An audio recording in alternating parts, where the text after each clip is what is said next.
Alors, tu as tourné le film, c'était l'année dernière, je crois, hein, Ouais, tu, en à, mars. voilà, en région normande, Ouais. entre autres. Moi, je voulais, tiens, vas-y. Ouais, c'est bon, Ça tu va? peux. Oui, oui, parce qu'il a tendance à être directionnel, beaucoup le micro. Voilà. Ben, moi, je voulais quand même que tu nous expliques un peu. Enfin, si on peut toujours trouver des explications à tout, mais c'est un scénario original, le film, ou c'est tiré d'un livre? Non, non, c'est le producteur de Paul Sanchez qui était content que j'avais pas fait d'heures sup, qui nous a demandé mais qui en même temps voulait un truc où il y ait un seul ton. Il disait c'est compliqué en France qu'il y ait deux tons. Vous m'entendez? Pardon, je mets plus près. Merci mesdames. Donc il disait c'est compliqué en France qu'il y ait deux tons. Est-ce que vous pouvez écrire, Yves Thomas et moi-même, donc un thriller féroce. Voilà. Et en fait c'est devenu une tragédie. Voilà. Et avec un seul ton effectivement. On rit pas. C'était pas, c'est pas drôle. On descend dans l'homme. Les abîmes. Quoi? Les abîmes. Oui, parce Oui. que là, l'idée, c'était vraiment d'aller vraiment vers, justement, vous parliez d'abîme, mais d'aller vraiment dans la psyché et puis aussi... C'était aussi un conte noir Ouais. pour réexplorer ce que c'est que de faire un film noir moderne. C'est pas un polar, c'est pas... Oui. Il y a obligatoirement, comme on était très fauché, pour pas que ça soit crade, on a on a épuré et sophistiqué pour que voilà. Et puis voilà. Mais c'est pour réfléchir en cinéma comment faire un film noir maintenant. Puis qui voilà après le sujet du film c'est la sauvagerie en héritage. C'est qu'est-ce que le XXe siècle a laissé sur les hommes, les femmes, l'humain et un gros bordel de travaux quoi. Voilà. Oui, c'est ça, enfin, on a cette sensation, enfin, à travers ces deux frères qui ont Demi-frère. des demi-frères, ouais, enfin des demi-frères, oui. Mais avec tout cet héritage passé, qui est quand même bien assez lourd, mais justement, toi, t'en fais pas quelque chose qui est très très bien dans le film. C'est valable sur tous les autres films. Tu vas jamais où on attend vraiment ce qu'on veut voir. Il y a toujours quelque chose qui nous emmène vraiment ailleurs. Et comment tu as travaillé ça au niveau scénaristique? Ça, il faudrait demander à Yves Thomas. À Yves Thomas, ouais. Et, en fait, non, ce qu'on sait, moi j'aime bien qu'on ait envie de voir un film jusqu'au bout. Et en fait, souvent dans les films, je m'attends à tout ce qui va se passer. Souvent, pas tout le temps. C'est assez cool. J'adore quand je suis un peu surprise et qu'en même temps j'y crois. C'est les deux. C'est y croire au présent, alors que là, c'est quand même un film qui n'est pas réaliste du tout. Il n'est pas naturaliste ni même réaliste, mais il a deux grands moments de temps réels, de réel qui s'aspirent, qui sont la fin de la première partie avec le meurtre, où là, tout d'un coup, on tombe dans du réel. Où si on n'était pas dans un truc insoutenable, ça deviendrait complaisant. Et voilà. Et puis après, on est dans un autre truc de violence, pour le coup, cette fois complètement mental et historique et tout, et baroque, où là, il y a quand même le parapet du film de genre baroque, qui est le Dîner des chasseurs. Avec Voilà. Donc c'est deux trucs où rythmiquement, moi je sais pas très bien comment m'expliquer, mais je pense vachement les films musicalement. Et donc, il y a comme ça, il y a des petits trucs et tout. Puis là, ce truc-là, il irradie tout le reste du film. Et après, on a de nouveau le chaos absolu avec Swann qui arrive au bowling pendant le dîner des chasseurs, alors que Armand s'apprête à partir parce qu'il veut juste... il a lâché l'affaire, il a arrêté d'envoyer des lettres à son frère, sachant que les lettres, c'est des cadavres, quoi. Voilà. Donc c'est comme un conte qui devient comme un cauchemar, petit à petit. En fait, le décor du film est complètement cauchemar, onirique presque, dans le sens où pour moi, le bowling souterrain, c'est comme le ventre du fantôme du père mort, avec, il fait beaucoup de bruit d'estomac avec les boules et tout. Et après, il y a l'ascenseur qui est son boyau qui remonte, et sa tête, c'est l'appartement. Et la veine, après, c'est le... Voilà, vous voyez, c'est un truc, on se raconte ce qu'on peut quand on est quand on essaye de mettre en scène. Oui, oui, vous créez. Et c'est comme le fantôme. En tout cas, on est habité, tout le film est habité par l'ombre de ce père qui est un petit bonhomme en short qui tue des lions. Voilà. L'idée du tunnel Oui. pour arriver au bowling, alors ça c'est Ben, fabuleux. ça, c'est d'enterrer un bowling, ouais. Mais ça, c'est parce qu'on descend dans la grotte, dans l'encre, dans tout ça. Je pense que ça nous amène petit à petit dans le conte noir entre deux demi-frères qui sont finalement pas si différents. On le voit à la fin que ça. Ils ont le même. Ça questionne l'hérédité. Il n'y a pas une cause pour le passage à l'acte. Il y en a plein. Il n'y a pas une cause pour le non-acte. L'homme qui a du succès est complètement écrasé. C'est le flic. Et il arrive à rien. Celui qui est en dehors de la vie, il passe à l'acte et il devient un monstre. Et c'est pas. Donc c'est vraiment comme un gros cauchemar, quoi. Un peu. Qui est d'ailleurs accentué par ta mise en scène et puis par le travail, moi je trouve, assez exceptionnel sur la lumière dans ce film, parce qu'il y a un gros boulot qui est fait. J'aimerais qu'on parle un peu de ça, parce que il y a vraiment un gros travail en tous les cas, sur la lumière, sur l'éclairage, parce que sur l'ambiance que tu donnes à tes plans. Tu peux nous parler un peu de qui a fait l'image et comment ça s'est fait? C'est Simon Beaufils avec qui j'avais jamais travaillé, et en fait j'avais rappelé le chef-op de Paul Sanchez qui n'était pas libre, et Jean-Pierre Duret, qui est un super ingé son, m'a parlé de Simon Beaufils, et on s'est rencontrés. Et en fait, ce qu'il y a de génial avec... On s'est très très bien entendu, parce qu'on savait qu'on avait très peu de temps de tournage, qu'on faisait un film risqué. On s'est dit, bah, tant pis, il faut prendre tous les risques possibles. Chacun de nous, lui et moi, et les acteurs. Les acteurs sont sur un fil, pas du tout de jeu de tous les jours. Ils sont dans un jeu expressionniste, et il fallait qu'on soit avec eux en même temps, tout en n'étant pas dans l'identification. Tout ça, c'était que des marchés sur des fils partout. Et en fait, après, c'est toujours pareil. C'est les circonstances qui font le travail, en quelque sorte, dans le sens où il fallait qu'on trouve un petit bowling, parce qu'il n'allait pas laisser un bowling de 32 pistes à un mec qui est quand même limite border. On voit bien au début qu'Armand, il est quand même pas... On voit dès le début. Il n'est pas stable, il est quand même instable dès le début. Et donc, il ne pouvait pas lui laisser... Vous savez, il y a des bowling 32 pistes, patinoire, restaurant, piscine... un mec instable comme ça peut pas gérer ça, quoi. Ça allait être là, je veux bien que ça soit pas réaliste. Cinéma, mais... même avec cinéma, même je rigole. Cinéma. Oui, non, mais c'est vrai. Enfin bref, donc il fallait que je trouve un petit bowling, et des petits bowling 12 pistes, il n'y en a pas tant que ça, et donc celui-là en était un, et il était très rouge. C'est le bowling de Deauville qui était parfait, qui était vraiment bien. On n'a pratiquement rien fait dessus, on a sculpté en lumière, parce que sinon c'est un cube. C'est comme un cube, comme une caravane, comme c'est nul. C'est un cube, un bowling, donc ça n'a aucun intérêt en termes de volume, sauf que ça a l'intérêt qu'on peut faire des plans larges. Voilà, on peut voir quelqu'un de loin dans la même pièce. Ce que je trouvais vraiment fort, dans un côté, de montrer à quel point les personnages sont impuissants dans leur tragédie et tout. Donc bref, bon voilà. Et donc il a bossé en lumière, et puis en fait, la veille du tournage... On trouvait quand même que c'était un peu terne, la déco. Ils étaient en train, eux, à ce moment-là, on avait 8 jours d'interbowling, mais ils étaient en train de préparer à Lisieux l'appartement du père, qui était un HLM en démolition, en fait. Donc, bref. Et donc, on a juste fait tourner par un jeune homme qui était un étudiant d'école, qui était mon script boy, et je lui ai été l'envoyer faire tourner des images de mer pour qu'il renvoie dans les 2 écrans. Parce que sinon, on avait juste mis Saturne. Et ça allait être vraiment triste et plat. Et ce truc-là, du coup, Simon s'en est emparé. Ça renvoyait des vagues. On l'entrevoit dans le bowling en exercice. Et ensuite, lui, il a fait que la lumière fait du bleu au rouge, avec son électricienne. Ce qui faisait que le bowling devenait un endroit organique et vivant, comme la partie Armand, quoi. Tout à fait. Voilà. Et donc, c'est ça. Après, on a décliné. Ouais. Parce qu'en fait, l'allée de souterrain, c'était un souterrain d'allée de garage, donc on l'a habillé pour qu'on y croie que c'est l'entrée d'un bowling en sous-sol, ce qui est quand même très improbable. Mais ça fait comme le conte d'enfance où on a peur de retourner quand on est petit, quoi. Donc voilà. Donc ça, il a mis des néons. Enfin bref, là, c'est la déco qu'a nettoyé. Lui, en lumière, il a fait exister le truc.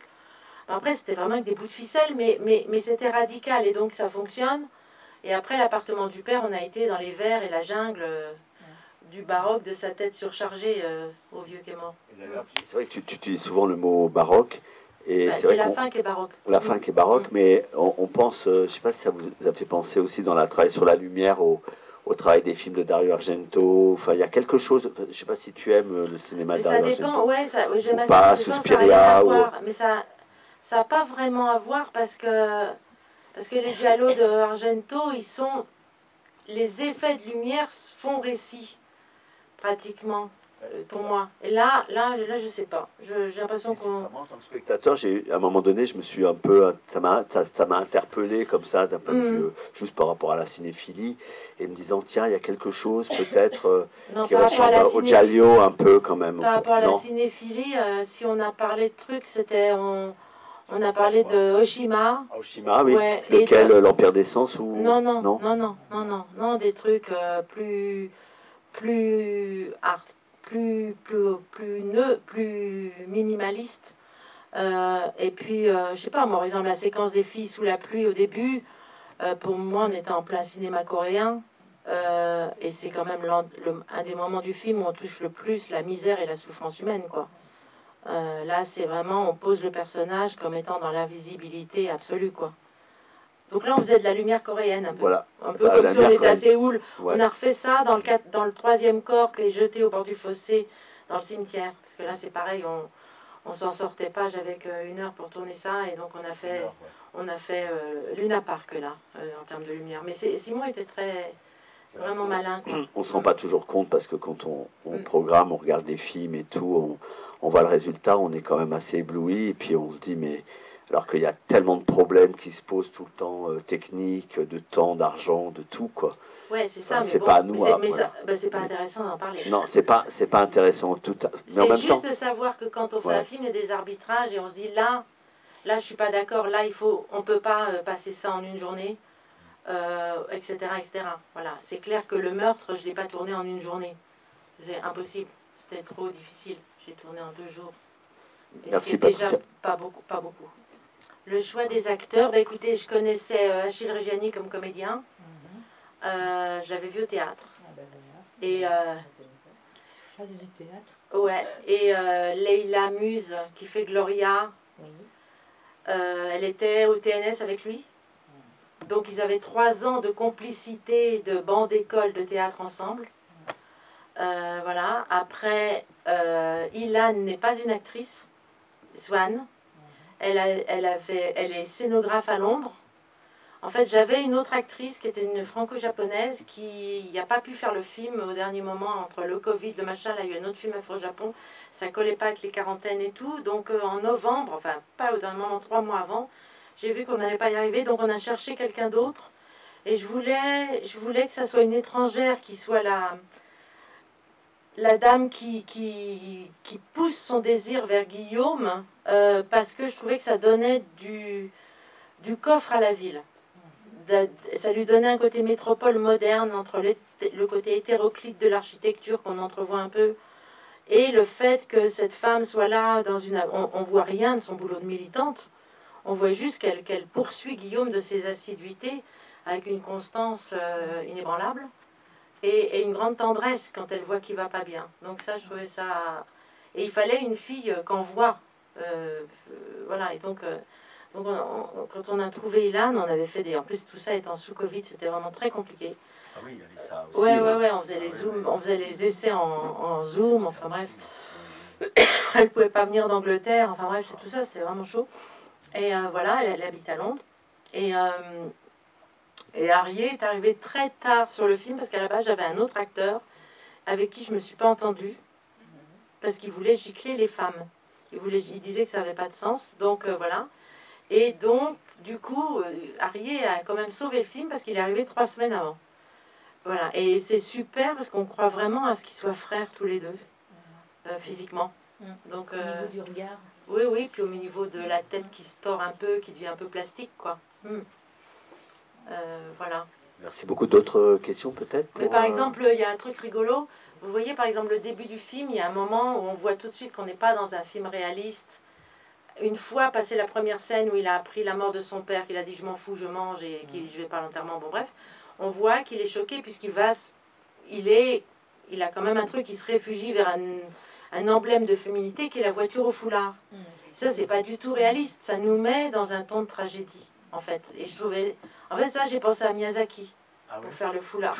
Voilà. C'est vrai que toi, tu aimes pas. J'avais déjà lu des choses, tu aimes particulièrement Miyazaki. Oui, j'aime plein de trucs. Oui, non, mais, mais tu parlais des fois de Miyazaki. Et donc, si vous voulez, cette femme qui arrive ensuite, c'était comme une image de la mère qui la jaillit. L'absence de la mère est criante dans le film sur ces deux hommes. C'est un silence assourdissant. Et en fait, il me fallait une actrice pour crier. Et j'avais pas l'argent. Normalement, tous les petits rôles, je vais les prendre à Caen pour pas leur payer d'hôtel, pour qu'il y ait juste à leur donner un salaire. Et donc, on a essayé, et c'est très dur, sachant que je savais que j'aurais très peu de temps pour faire cette scène et tout. Crier pour nous rentrer dans le ton de tragédie du film était très important. Donc, en fait, j'ai appelé une super actrice de théâtre que je connais, et je lui ai dit, est-ce que tu veux venir me dépanner? C'est la femme de Paul Sanchez qui vient crier. D'accord. Ouais, elle est venue, elle est repartie après, elle a dormi... voilà, et enfin, elle est arrivée à 7h du soir, je lui ai dit, tu ouvres la voiture et quelqu'un dedans, tu cries.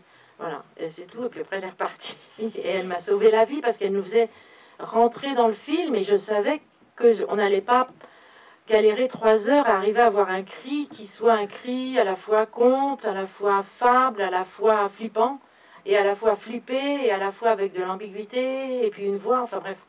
Il y a beaucoup de choses, quoi. C'était pas facile.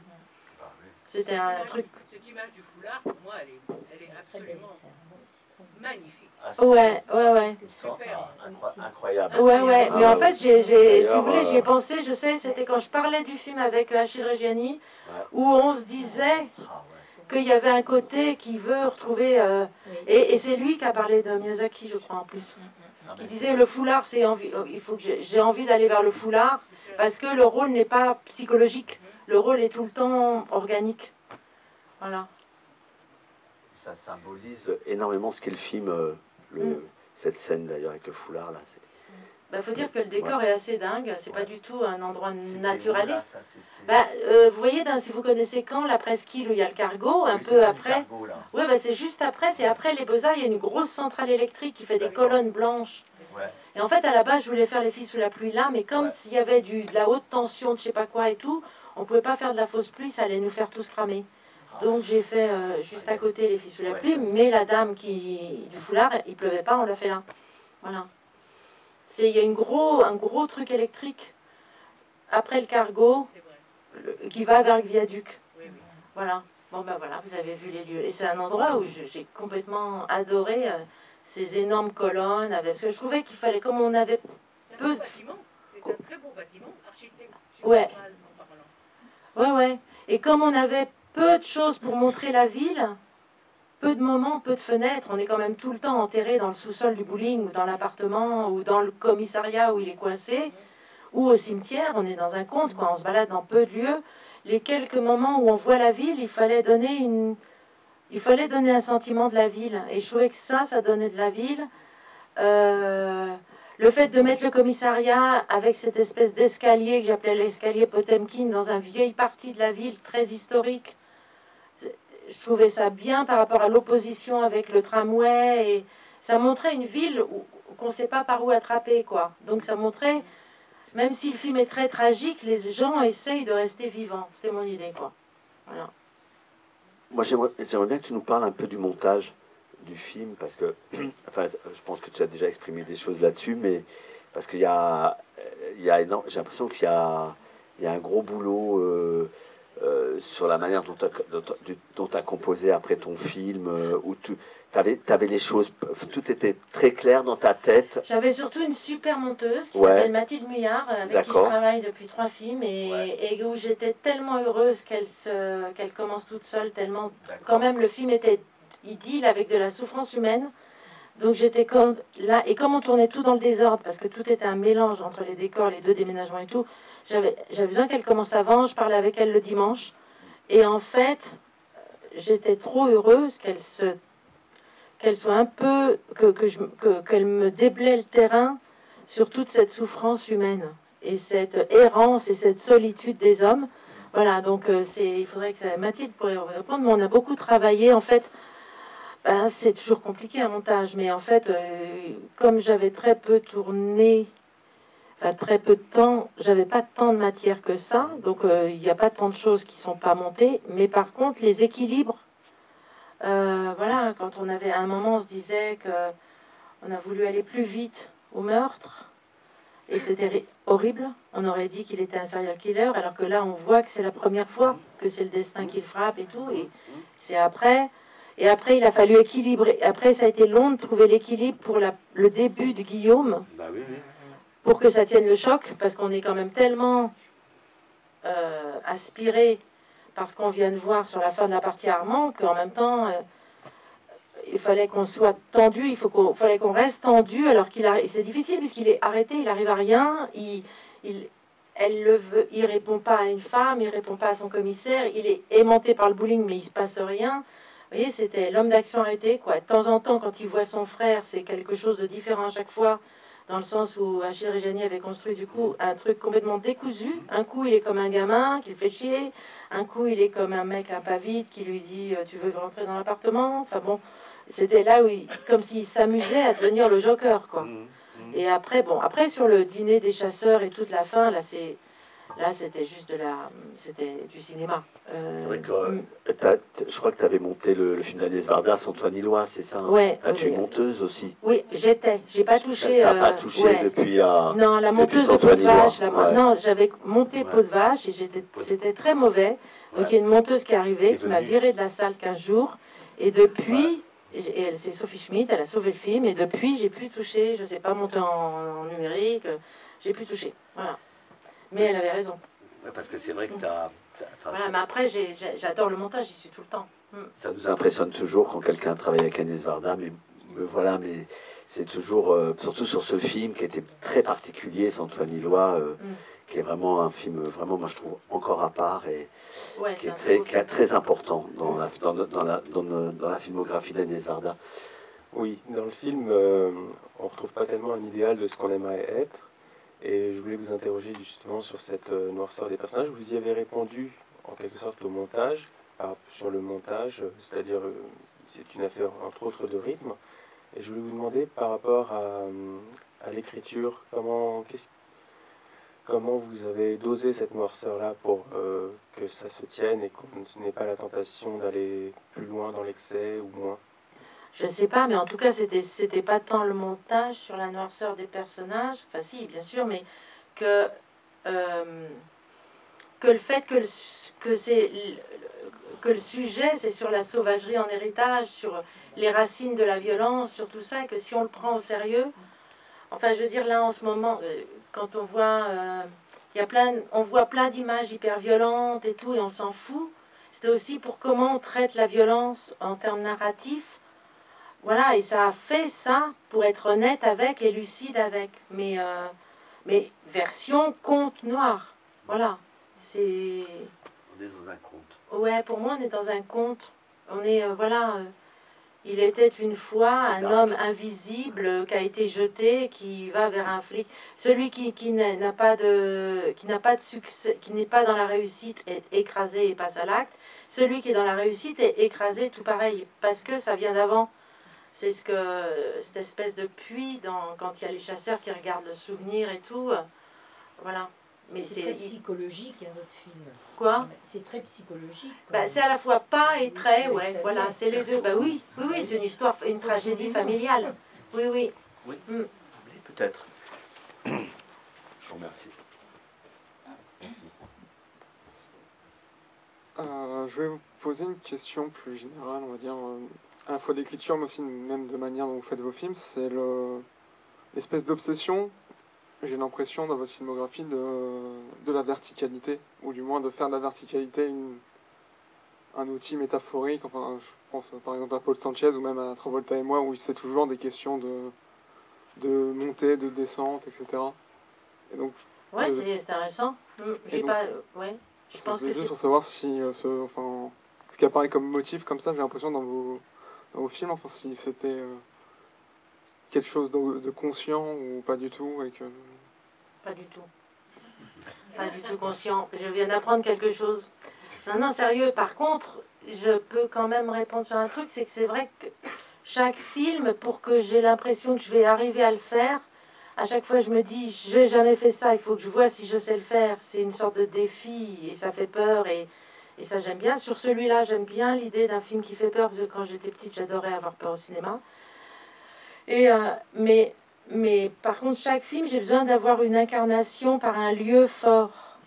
Sur Sanchez, c'était le rocher qui surplombe la 4 voies d'une zone périurbaine, donc périurbaine, pardon. Donc voilà, ça donne une géographie. Chaque film a sa géographie, je dirais, effectivement, pour le moment. Et donc, ça peut-être, en fait, ce que vous venez de me dire, c'est que chaque géographie que j'ai prise a une verticalité, ce qui est vrai, mais pas vraiment peau de vache, si vous l'avez vu. C'est vraiment comme ça.